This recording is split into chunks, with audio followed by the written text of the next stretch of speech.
heard Kevin with the music this morning, you know that we're going to start off by reading some in Pilgrim's Progress, and then there's about a 25-minute video that I want to show you. Our friend Noemi sent me a book by the guy that's going to do the speaking.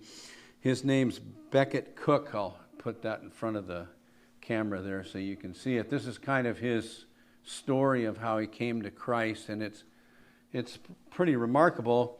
He grew up in a non-Christian home, and he was molested as a kid. Anyway, he ended up falling in with the wrong crowd, whatever, all those effects, and he became a homosexual and was in that for many years till 2009.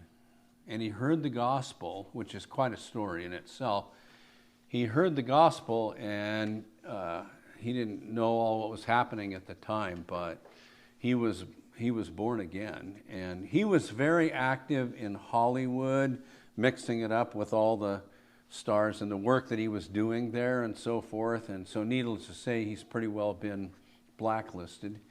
But he's got a broadcast, the Becket Cook, his name's Becket Cook Hour. And that's what this, I haven't listened to all of them. That's all I know about him so far. And so I'm not necessarily commending everything he says because I haven't heard it. But I suspect that, well, you'll see he's pretty sound in the one that you're going to listen to. Now, the title would make you think that it's about politics because the title is Joe Biden a Christian? And but it's actually not about politics. It's about the so-called liberal Christianity that's being pushed in this, and you'll see what he means by it. Anyway, I saw that this last week, and I wanted to show that to you this morning. And that his channel is on YouTube is probably one that you'll want to subscribe to because there's quite a wealth of information on there. So, all right, Becket Cook then. And but here we are at Pilgrim's Progress.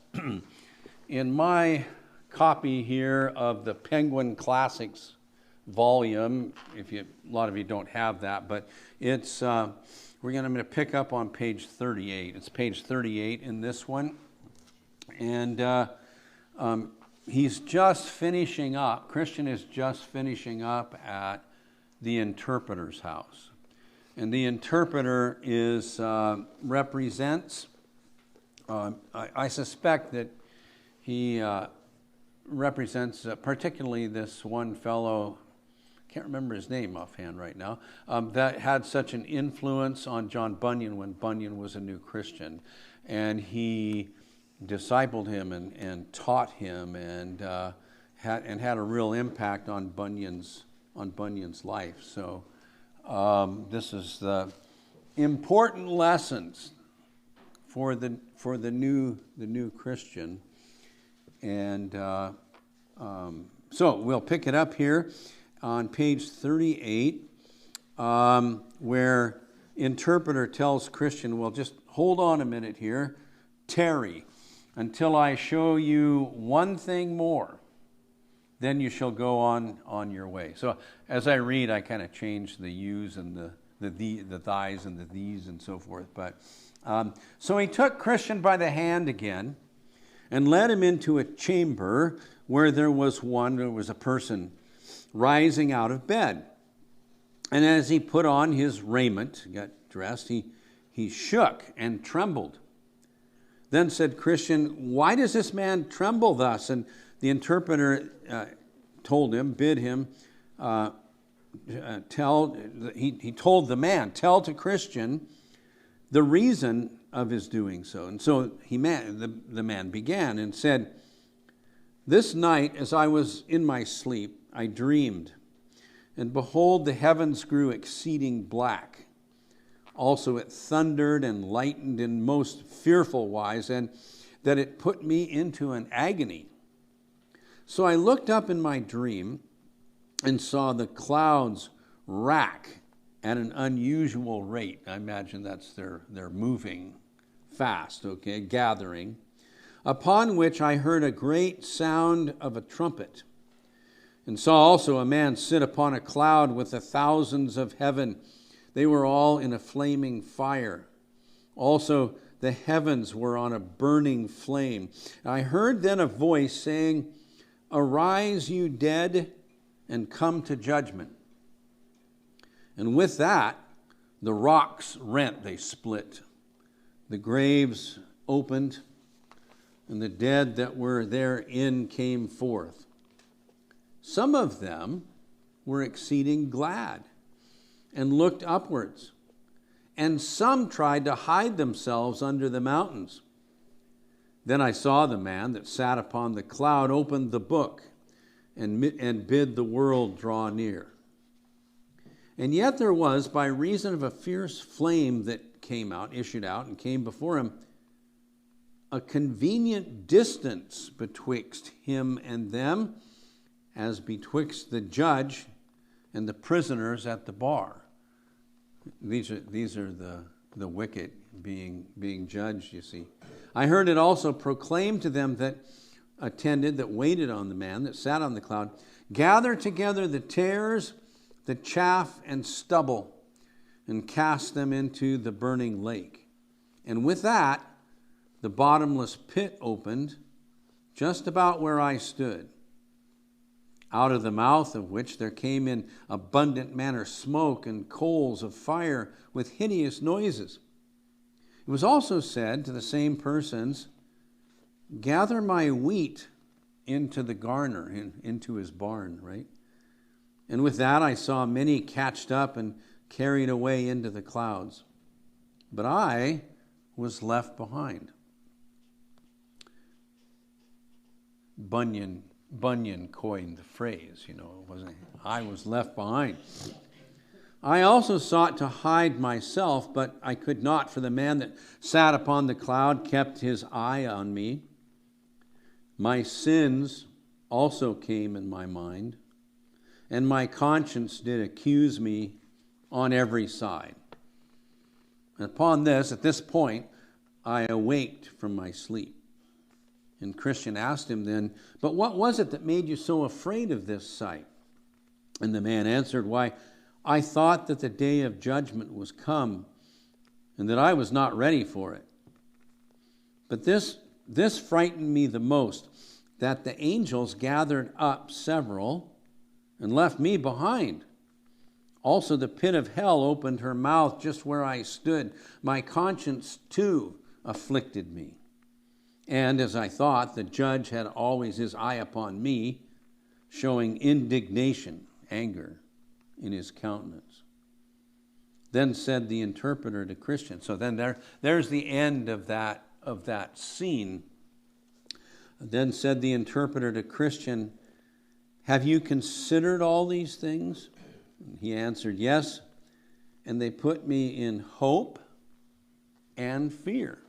At the same time, that's the attitude of the Christian. We have this hope that when Christ comes, because of his righteousness, and we his people, that he receives us. But at the same time, we don't take things for granted and be careless. There's a godly fear, a healthy fear of the Lord that is to be in us. Interpreter then said, "Well, keep all these things so in your mind, that they may be as a goad in your sides." And a goad is kind of a sharp-pointed stick to make the horse or the donkey keep moving, right? That you poke him with, and to prick thee forward, to poke thee forward in the way you are to go. Then Christian began to gird up his loins. That phrase is really common. You're going to gird up your loins. But I haven't really figured out, must have to do when back in the old days, the clothing they wore, and then they had to fasten their belt somehow if they were, I don't know. But anyway, gird up his loins, and to address himself to his journey. He's getting set to head out. Then said the interpreter, the Comforter, who's that? Christ. Yeah, it's Christ, and specifically it's called the Holy Spirit. The Comforter be always with thee. He's blessing Christian, good Christian, to guide you in the way that leads to the city. So Christian went on his way, saying, here I've seen things rare and profitable, things pleasant, dreadful, things to make me stable, in what I began to take in hand. Then let me think on them and understand wherefore they showed me what they showed me, all right? And let me be thankful, O good interpreter, to you. By the way, before we leave Interpreter's house, I was going to mention to you, this is just one of the things I noticed in Becket Cook's book. But he's got, toward the end here, he has a section about the Hebrews chapter 12, about Esau. And he's got a section in here, and the title of it's called Esau and the Pilgrim's Progress. And he goes on to write about the man in the iron cage, right? That Christian saw there so anyway, another occurrence of Pilgrim's Progress there in somebody's writings then. Now, by the way, too, I should tell. So Becket Cook's book is called A Change of Affection. A Change of Affection, okay? And you can get it on Amazon, I'm sure. So now I saw in my dream that the highway up which Christian was to go was fenced on either side with a wall. And that wall was called salvation. Up this way, therefore, did burdened, he still got his sin burden on him, did burdened Christian run, but not without great difficulty because of the load on his back. He ran. Why do you suppose there's a wall on each side of this way? Stay on the narrow road. Okay, yeah. So for those that are on the narrow way, it would direct them to stay within those walls. What about for those on the outside? It's what? Can't come in. Yeah, it's to keep them out. And I think we're going to meet up with some guy that climbs over the wall, comes in the wrong way. But the point is that if you're going to get on the narrow way, there's only one way to get on the narrow way. You've got to be born again. It's salvation. So otherwise, remember Jesus talking in John 10 about the sheep and the sheepfold, and it's a thief and a robber that sneaks in instead of coming through the door. He ran this until he came at a place somewhat ascending, going uphill, and upon that place stood a cross, and a little below, in the bottom, a sepulcher or a tomb, right? Sepulcher. So I saw in my dream that just as Christian came up with the cross, came up to it, and here it goes. His burden loosed from off his shoulders and fell from off his back and began to tumble, and so continued to do until it came to the mouth of the sepulcher, the tomb, where it fell in, and I saw it no more. And that was the end of it, right? So there is, because of Christ, he's freed. Then was Christian glad and lightsome. And I should say there too, if you listen to Derek Thomas on Ligonier talk about this, he mentions that, and there's been a lot of discussion about this, about Pilgrim's Progress, is why did it take so long for the sin burden to get off of his back, right? Because it seems like he was saved, he was born again before this, maybe even back at the wicket gate. And what Derek Thomas said was that we need to remember too, Pilgrim's Progress, while it's meant to instruct all of us about what it's like to follow Christ, it's also autobiographical. In other words, John Bunyan is telling his story. He's relating here what it was like for him. And if you read his Grace Abounding to the Chief of Sinners, which is kind of an extended autobiography of him, he was under the burden of his sin and the condemnation of the law, and fearing that he had committed the unpardonable sin for a long time before he finally realized fully what Christ does for us. And in that sense, he was freed from his sin. And so he's telling his story that this is what it was like. He was burdened for a long time. Exactly when he was born again, I don't know that Bunyan could even answer that question that necessarily, which is true of a lot of Christians then today. So he loses his burden there. Then was Christian glad and lightsome. He was feeling light, and said with a merry heart, he's given me rest by his sorrow, by his death, by his tomb, and life by his death. Then he stood still a while to look and wonder, for it was very surprising to him that at the sight of the cross should thus ease him of his burden. He looked therefore and looked again, even until the springs that were in his head sent the waters down his cheeks. Now as he stood looking and weeping, behold, 3 shining ones came to him and saluted him with, "Peace be to you." So the first said to him, "Your sins be forgiven you." And the second stripped him of his rags. Remember, he'd always been dressed in rags, the rags of his sin and so on, and clothed him with a change of raiment. The third also set a mark in his forehead and gave him a roll, it's like a scroll, okay, with a seal upon it, which he told him to look on, I guess, to read it as he ran, and that he should give it in, that he should present it at the celestial gate. When he gets to the celestial city, that's where he's going.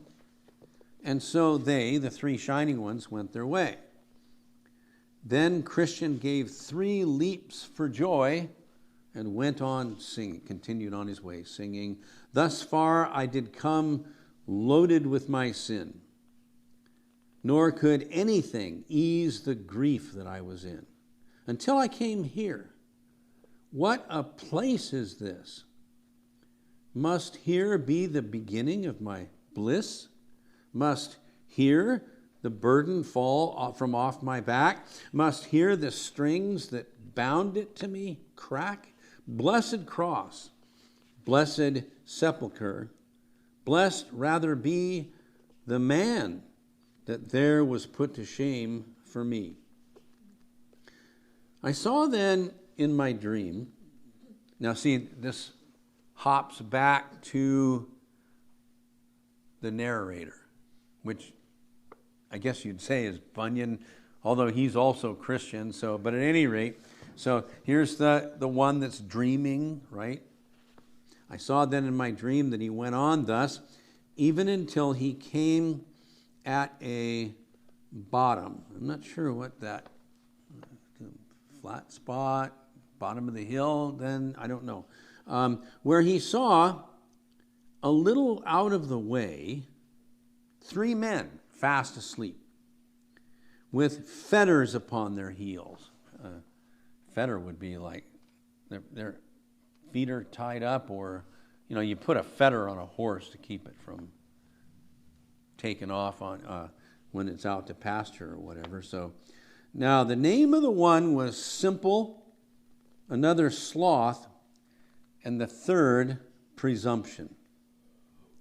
Christian then, seeing them lie in this case, went to them, if peradventure, if perhaps, that's what that means, if perhaps he might awake them, and cried, "You are like them that sleep on the top of a mast of a ship. For the Dead Sea is under you, a gulf that has no bottom. Awake, therefore, and come away. Be willing also, and I'll help you off with your irons. He also told them, if he that goes about like a roaring lion comes by, you will certainly become prey to his teeth. With that, they looked at him and began to reply this way. Simple said, I see no danger. Sloth is laziness, right? Sloth said, every fat must stand upon his own bottom. I've got a note here. Wonder, well... Presumption says You skipped a line. Oh, I skipped it? Did I? Sloths. What? Simple said, I see no danger. Simple said, I see no danger. Sloth said, every fat must stand upon his own. Sloth said a little more sleep. Oh, really? So you've got a little bit different A there. little more sleep. You don't have that in that book? Oh, so it skipped one here. So presumption is not quoted in this one. He said every tub must stand upon his own. Oh, presumption did. Okay, so what did sloth say in your version? Yet a little more sleep. Okay, sloth says yet a little more sleep, and that's out of Proverbs. So they skipped that. And then you're saying it's presumption that says every fat must stand upon his own bottom, which we have no idea what that means. So Tub, it says here. every what? Tub, T-U-B. Every tub. Yeah. Every tub must stand. Okay, Whatever that means. that's interesting. Different. The one he's reading out. I'll see if Ann, will you get to the bottom of that this week? Let us know what that means next week. So, okay. And so they lay down to sleep again, and Christian went on his way. Okay, I'm going to stop right there. And that's not very much to read of Pilgrim's Progress, but like I said, I did want to introduce you here to Beckett Cook.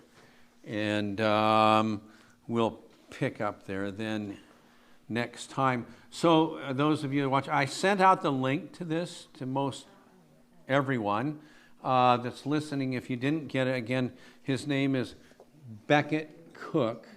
Beckett Cook. And if you just go to YouTube and search under his name, Beckett Cook. In fact, if you go to YouTube and you search Beckett Cook, Joe Biden, then the one we're going to watch will come up and you'll see it there. So we're not going to broadcast it here because it is on YouTube and you can go there and watch. So, all right.